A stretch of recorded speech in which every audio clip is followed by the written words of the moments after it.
두 번 듣는 그런 효과가 있는 것 같습니다. 그래서 짧게 이렇게 말씀을 같이 나누는 시간을 갖기를 원합니다. 오늘 설교 제목이 믿는 사람은 무엇이 다른가, 이런 제목으로 같이 말씀을 나누기 원합니다. 여러분, 믿는 사람, 믿지 않는 사람과 믿는 사람이 무엇이 다를까요? 이렇게 질문을 하면 여러분 어떻게 대답하시겠습니까? 아마 이런 질문에 다양한 답이 나오지 않을까 생각합니다. 다르다. 또 어떤 사람은 별로 다르지 않다. 근데 가만히 생각해 보니까 믿는 사람과 믿지 않는 사람이 그렇게 큰 차이가 없다라는 생각이 듭니다. 우리도 똑같이 세상 걱정 다 하고 세상 유혹에 다 항상 시달리고 또 여러 가지 욕심 또 죄악된 모습들 다 있습니다. 교회는 거룩한 사람들이 모인 것 같지만 죄인들이 모이는 곳이고, 또 우리도 하나님 앞에 의인인 것 같지만 또 여전히 아직까지는 죄인의 모습으로 살아가는 그 모습 때문에 그렇게 큰 차이가 없다. 그래서 어떤 불신자들은 교회 다니는 사람 또 예수 믿는 사람과 우리랑 뭐 이렇게 큰 차이가 있느냐, 다른 게 없다. 그래서 굳이 다르지 않은데 왜 내가 믿음을 가져야 되느냐, 이렇게 얘기하는 사람도 있을 수 있습니다. 그래서 우리가 그런 정말 예수 믿는 사람으로서 이 다름을 어떻게 우리가 확인할 수 있을까? 그냥 교회 다녀요, 그게 아니라 우리가 살아계신 하나님을 믿는다 했을 때 정말 이것이 믿지 않는 사람들과 다르다, 그렇게 얘기할 수 있는 게 저는 위기 상황에서 나타난다고 생각됩니다. 위기 상황. 그냥 평범한 그런 일상적인 삶이 아니라 딱 상황이 부딪히고 어려운 순간이 딱 부딪혔을 때 그때 진짜가 나타난다. 이 생각이 듭니다. 비행기를 타고 가는 소방관, 그 다음에 어린아이, 또 부흥 강사 목사님 세 분이 있었습니다. 근데 비행기가 갑자기 엔진이 고장이 나가지고 비행기가 이제 막 추락을 합니다. 그러니까 추락을 하니까 이제 조종사가 그렇게 얘기합니다. 이 비행기 지금 떨어지겠다고. 근데 이 비행기에는 비상 낙하산이 3개밖에 없다는 겁니다. 비상 낙하산이. 그래서 조종사는 맨 마지막에 탈출해야 되니까 자기는 이게 꼭 있어야 된다고 합니다. 그럼 남은 게 몇 개예요? 2개 남았어요. 근데 또 소방관이 이렇게 얘기합니다. 저는 사람을 살려야 됩니다. 소방관이기 때문에. 그리고 저는 결혼한 지 얼마 안 됐습니다. 저도 이 낙하산이 필요합니다. 근데 어린아이랑 이제 부흥 강사 목사님 남으셨잖아요. 근데 어린아이를 희생할 수는 없잖아요. 그러니까 그 부흥사 목사님이 갑자기 딱 낙하산 하나 들고 확 떨어지면서 저는 내일 부흥회에 가야 되기 때문에 먼저 갑니다. 그러면서 확 떨어진 거예요. 그러니까 거기 남은 사람들이 조종사랑 그다음에 소방관이랑 아이가 남았는데 이제 그러면 누가 희생을 해야 되느냐 그랬더니 아이가 괜찮습니다. 우리 다 살 수 있어요. 저 아저씨 내 가방 메고 나갔어요. 그렇습니다. 내 가방 메고 붙잡을 틈도 없이 그냥 툭 뛰어내렸다는 거예요. 그러니까 사람이 천사의 말을 하고 또 이렇게 거룩한 말을 한다고 해서 우리가 그 모습만 딱 보면은 속기 쉽다라는 거죠. 근데 정말 그런 위기 상황 속에서도 진정한 믿음이 딱 드러나는가, 그거를 봐야 된다라는 겁니다. 그래서 솔직히 이런 믿음의 모습이 우리가 익숙한 그런 것이 아니라 정말 이런 어떤 위기 상황 속에서 우리의 어떤 본질이 드러나고 우리의 신앙의 참모습이 드러나지 않는가 생각이 됩니다. 오늘 본문에 나오는 이 사건도 유라굴로 강풍을 만나 우리가 잘 아는 사건입니다. 죽음의 위협과 극한의 두려움이 있는 그런 사건인데요. 유라굴로라는 것은, 유라는 그 동풍을 얘기하고 그 다음에 아킬로라는 것은 북풍을 얘기하는데, 그 지중해에 아주 말하자면 큰 이 폭풍 같은 그런 겁니다. 그래서 이것이 만약에 이 유라굴로 강풍을 만나게 되면 바람에 밀려서, 그러니까 말하자면은 제어가 안 되는, 배가 제어가 안 되는, 그래서 막 흔들리다가 암초에 부딪히거나 그렇게 돼서 배가 파손하게 돼서 죽음에 이르게 되는 그런 무서운 그런 동풍이라고 합니다.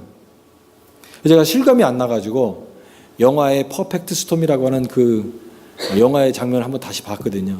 근데 거기에 보면은 파도가, 여러분 바다의 파도가 어마어마한 파도가 이게 밀어닥치는데 아무리 큰 배도 장난감 같은 거예요. 장난감.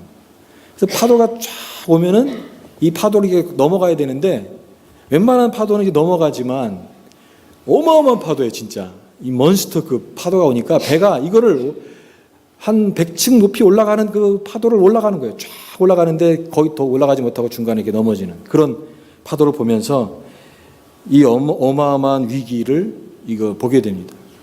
바로 이와 같은 퍼펙트 스톰은 아니겠지만 이 지중해 바다에서 만난 유라굴로 광풍이 얼마나 큰 위협이 됐겠습니까?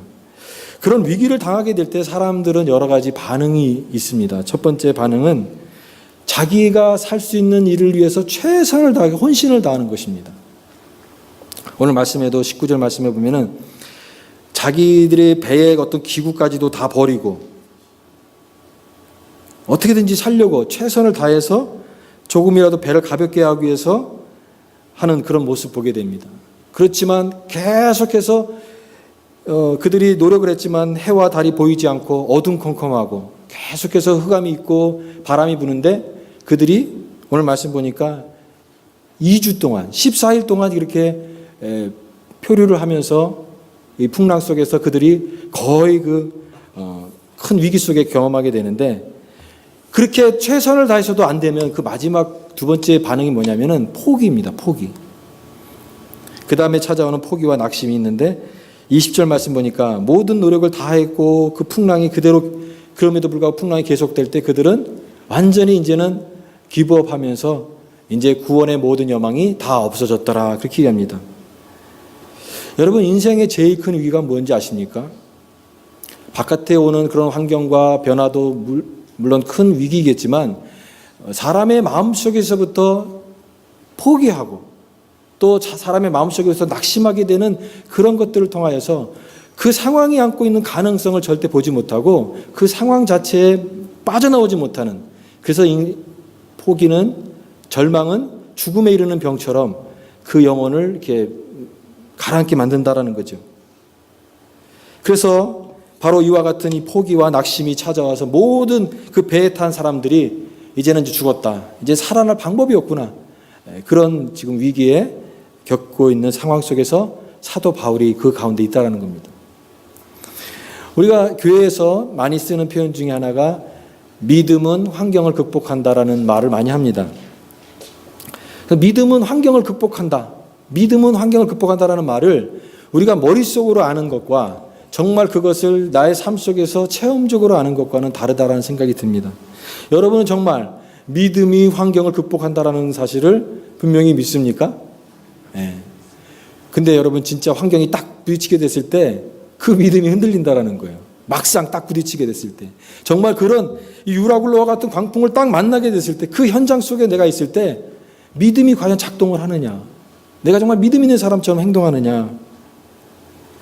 근데 오늘 이 말씀 속에 이 절망적인 환경 속에서 믿음의 사람이 어떻게 행동하고 있는가를 오늘 우리에게 알려주고 있습니다.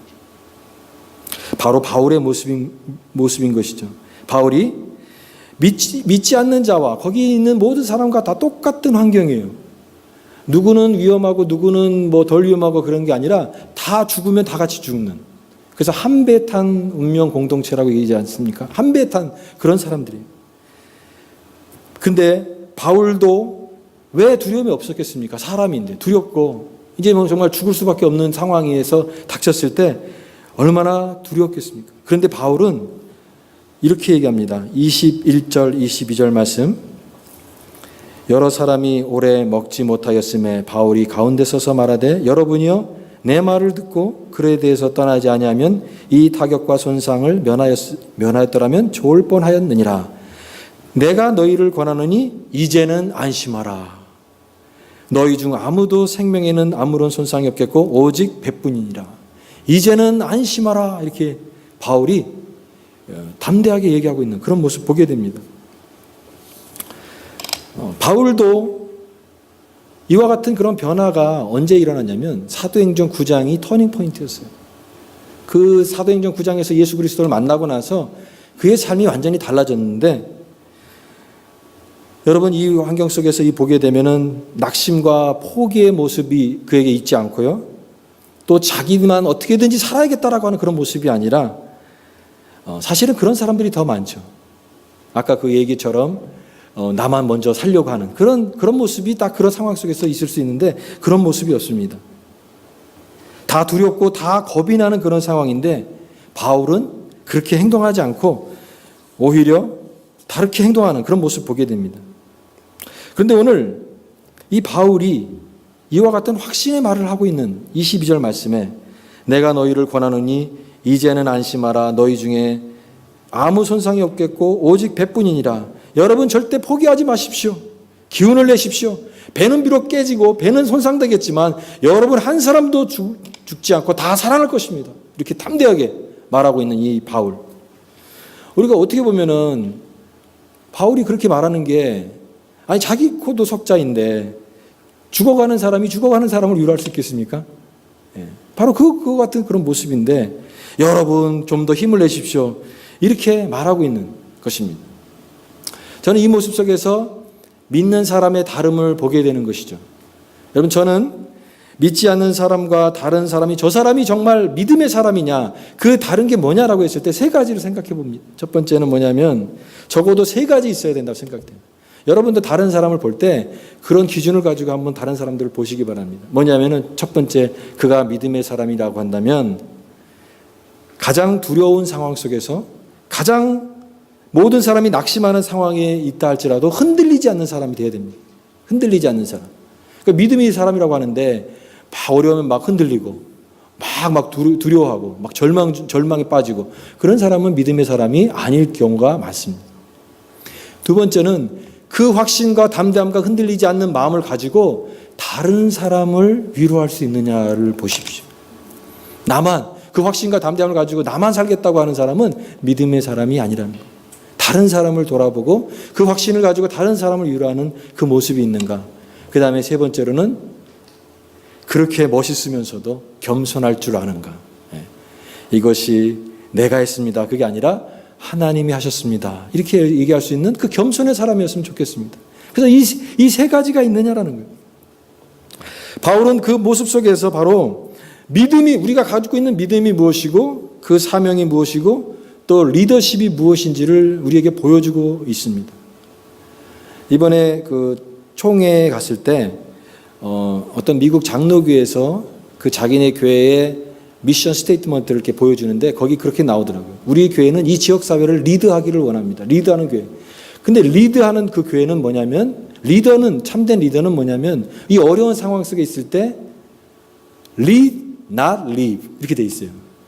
사람을 이끄는 사람이지, 사람이 어려울 때 그들을 내버려두고 도망가는 사람은 리더가 될 수 없다는 거예요. 교회가 될 수 없다는 것입니다. 예수님도 선한 목자의 비유를 통해서 말씀하셨는데, 사꾼 목자의 특징은 뭐냐면 평상시에는 양들을 이렇게 돌보고 있는 것 같은 보이지만 정작 이리가 왔을 때 어떻게 합니까? 이리가 왔을 때는 양을 내버려두고 도망간다고 그랬어요. 왜냐하면 자기 양이 아니기 때문에. 바로 리드하는 게 아니라 그냥 떠나버리는 것이죠. 도망가지 않고 양을 위해서 목숨을 버리기까지 하는 것이 참 목자이랍니다. 바울도 여기서 오늘 말씀을 통하여 보여주는 것은, 그는 온실에서, 자기는 온실에 있으면서 사람들을 보고 저 광야에 나가라고 하는 그런 리더가 아니에요. 오히려 자기가 광야에 나가서 그 광야 속에서 있으면서, 봐라, 난 여기도 죽지 않는다. 나는 지금 여기도 괜찮다. 하나님이 나와 함께 계시기 때문에 나는 살아있다. 이렇게 사람들에게 위로하고 격려할 수 있는 그 리더십을 보여주고 있는 것이죠. 이게 우리 시대의 참 리더라고 생각이 됩니다. 거칠은 광야에 나가서 두려워하는 사람에게 위로를 주고 용기를 주는 사람.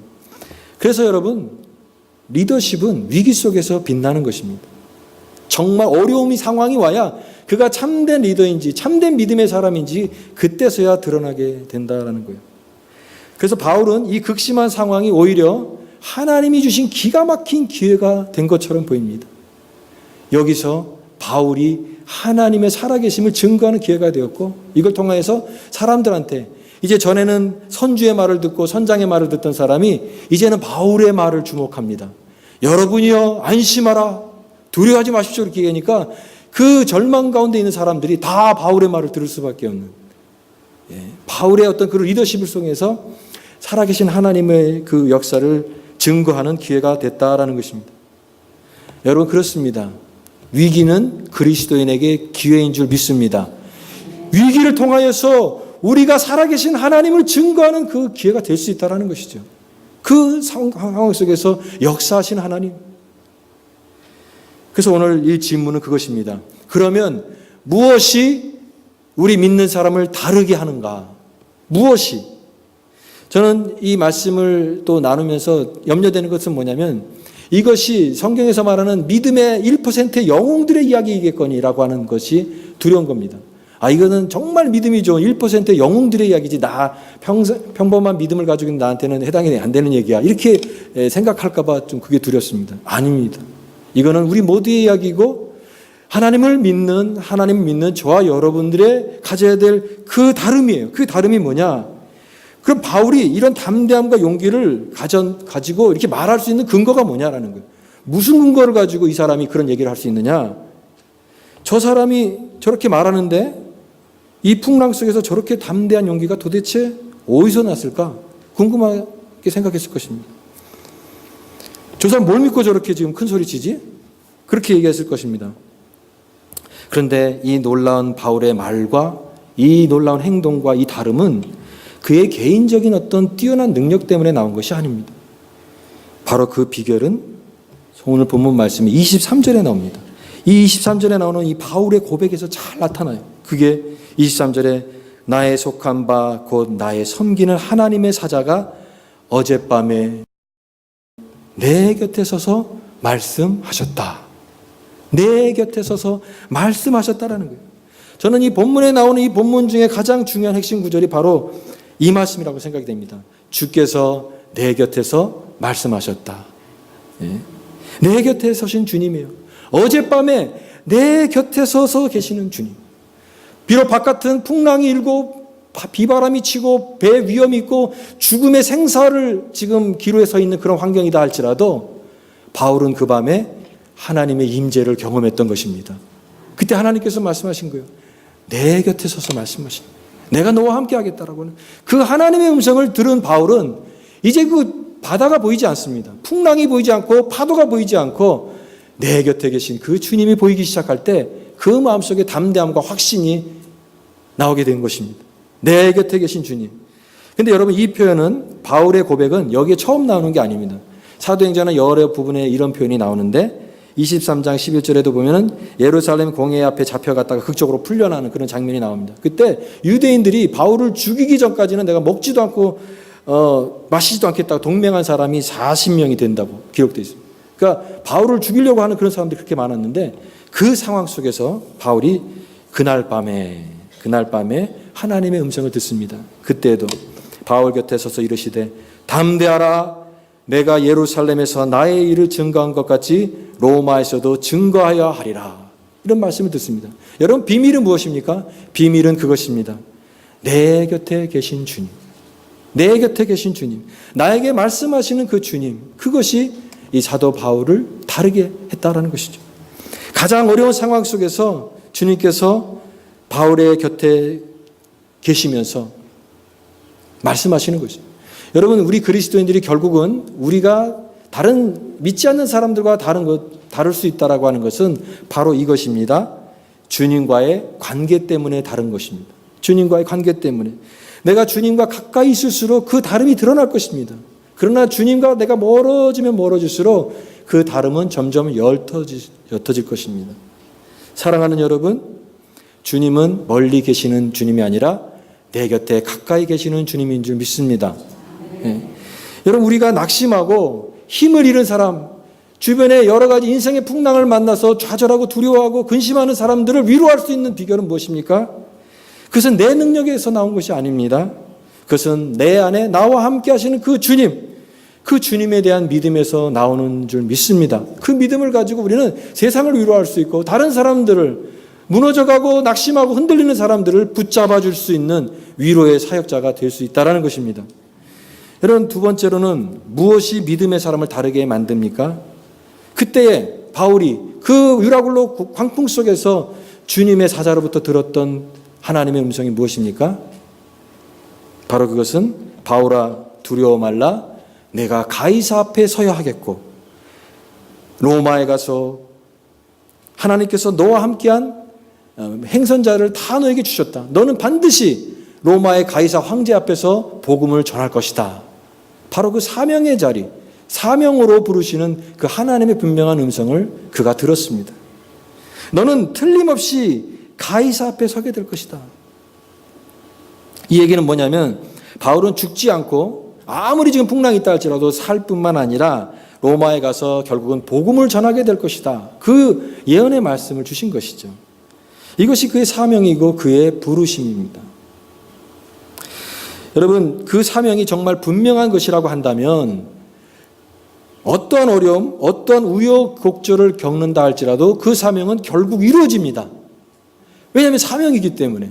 그러니까 사명이 중요한 것은 지금 광풍이 불고 바다 한가운데 있고 죽음의 위협이 있고 그런 것이 다 중요한 게 아닙니다. 그것은 다 지나가는 과정일 뿐이에요. 결론은 무엇입니까? 결국은 목적지에 이른다라는 거예요. 그 사명을 이룬다라는 거예요. 왜냐하면 하나님께서 사명자의 생명을 다루시고 반드시 하나님이 함께 하신다는 이 확신이 이 구절 속에 담겨 있기 때문에 그렇습니다. 여러분, 사명은 이 세상에서 가장 중요한 단어예요. 소방관이 왜 죽음을 위로시고 불에 들어갈까요? 사명 때문에 그렇습니다. 내가 사명이 그것이기 때문에. 여러분, 소명이라고 하죠. 우리 또 그리스도인들에게는 이 사명도 사명이지만 이 소명이라는 것은 하나님의 부르심이에요. 그래서 내 뜻을 위해서 하는 것이 아니라 하나님이 부르신 그 부름의 자리를 주님의 그 뜻을 이루기 위해서 내가 따라가는 그 소명, 이 콜링을 살아가는 것이죠. 하나님의 부르심, 나의 의지를 따라가는 것이 아니라 나를 부르신 그 부름을 따라가는 그 소명자의 삶. 그래서 하나님은 우리를 모두 하나님의 소명의 자리로 부르시고 하나님 나라의 사명자로 저와 여러분을 부르셨습니다. 여러분, 사명은 저희 아버님 독고도에 가서 25년 넘게 그 섬에서 사역하시는데 아버님만 이렇게 사명이 있는 것이 아니고 우리 그리스도인들은 다 하나님께서 이 땅 가운데 부르시는 사명자인 줄 믿습니다. 우리에게 다 소명이 있어요. 소명은 무엇입니까? 너가 이 땅을 살아가는 이유예요. 왜 우리가 이 땅을 살아가느냐? 그 이유라는 거예요. 내가 살아가는 이유, 존재의 이유, 너가 이 세상 속에서 그것 하라고 부르신 그거예요. 이것 하다가 나한테 오라고 하는 그 부르심이에요. 그 부르심이 있는 사람은 하나님이 그 영혼을 책임져 주시고 그 사명이 다 끝나는 날까지 하나님이 보호하시고 그 사명의 그 자리까지 인도하시는 줄 믿습니다. 이게 우리의 사명이에요. 바로 이 소명을 바울은 확인하고 그 담대한 마음을 가지고 다른 사람들을 사역하는 그런 위대한 모습을 보게 됩니다. 오늘 말씀해 보면은 이 사건을 가만히 생각해 보십시오. 바울만 산 게 아니라 행선하는 모든 사람들이 다 살게 됐습니다. 여러분, 복음은 생명을 살리는 거예요. 바로 이 복음을 통하여서 영혼들이 살아나고 거기에 있는 모든 행선하는 모든 사람들이 살아났을 뿐만 아니라 이제 그 생명을 살리는 이 복음을 가지고 로마를 변혁시키는 이 위대한 하나님의 사람의 여정이 되게 하셨다라는 것입니다. 그러므로 여러분이여 안심하라. 나는 내게 말씀하신 그대로 되리라고 하나님을 믿노라. 이 하나님을 믿을 때, 우리가 하나님을 신뢰할 때, 하나님의 말씀을 붙잡을 때 우리도 이 세상을 향하여서 이 같은 담대한 믿음을 선포하는 성도로 살아갈 줄 믿습니다. 오늘 말씀의 결론을 맺겠습니다. 먼저 이것입니다.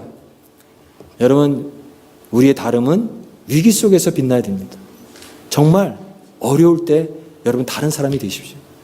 여러분, 믿지 않는 사람들과 똑같이 행동하다가도 위기의 순간, 어려운 순간, 뭔가 결정의 순간, 그때 정말 여러분의 믿음이, 우리의 믿음이 그때 작동하시는 그런 여러분 될 수 있기를 바랍니다. 하나님을 신뢰할 때 우리가 처한 환경은 문제가 되지 않는다고 믿습니다.